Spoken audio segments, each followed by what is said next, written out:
다음 소식입니다. 올 상반기만 해도 부동산 침체 우려에 정부는 대출 규제를 완화했었죠. 하지만 가계 빚이 급격히 늘어나자 급제동을 걸고 나섰습니다.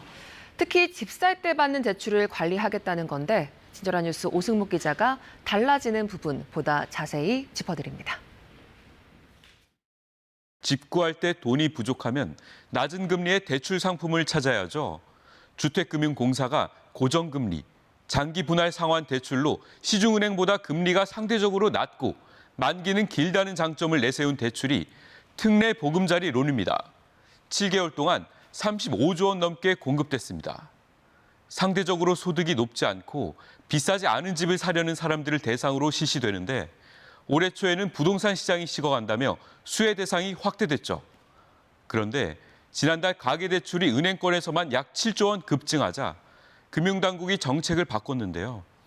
특례 보금자리론 일부 상품 판매를 중단하고 최근 인기를 끈 시중은행의 50년 만기 주택담보대출도 사실상 없어집니다. 취재진이 방문한 이 은행은 2달 전 내놨던 50년 만기 주택담보대출을 내일부터 취급하지 않습니다.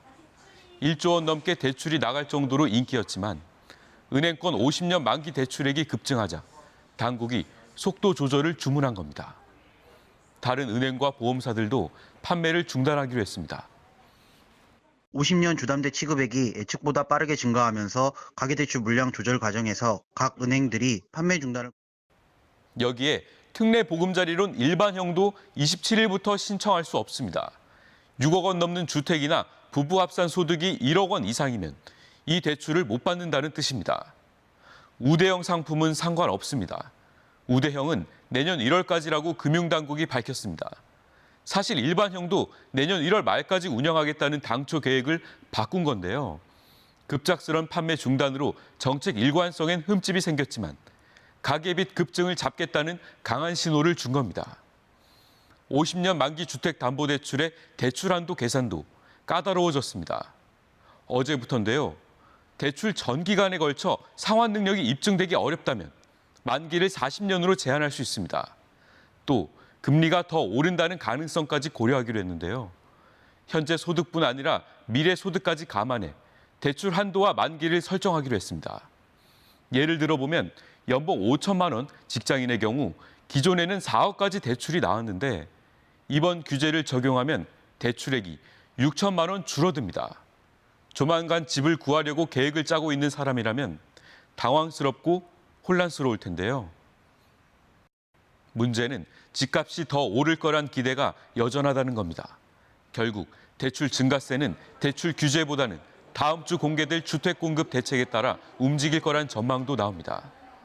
100보다 높으면 집값이 오를 거란 전망이 많다는 뜻인 주택가격 전망 지수는 9달째 오르며 지난달 107을 기록했습니다.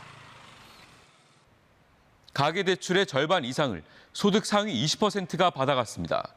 상환 능력도 좋고 담보도 충분해 당장 위기로 번질 가능성은 적어 보이긴 하는데요. 그렇다고 하더라도 원금 상환과 이자 부담 탓에 소비가 줄 수밖에 없고 경제 전체로 보면 짐은 맞습니다. 대출 규제로도 가계빚 증가 속도를 조금이라도 조절할 필요는 있죠. 2년 전 도입했던 대출 총량 규제. 지난해와 비교해 올해엔 얼마 이상 대출 늘리지 마라. 금융당국이 하는 아주 강력한 규제입니다. 아직 이런 정책까지의 분위기는 아닌데요.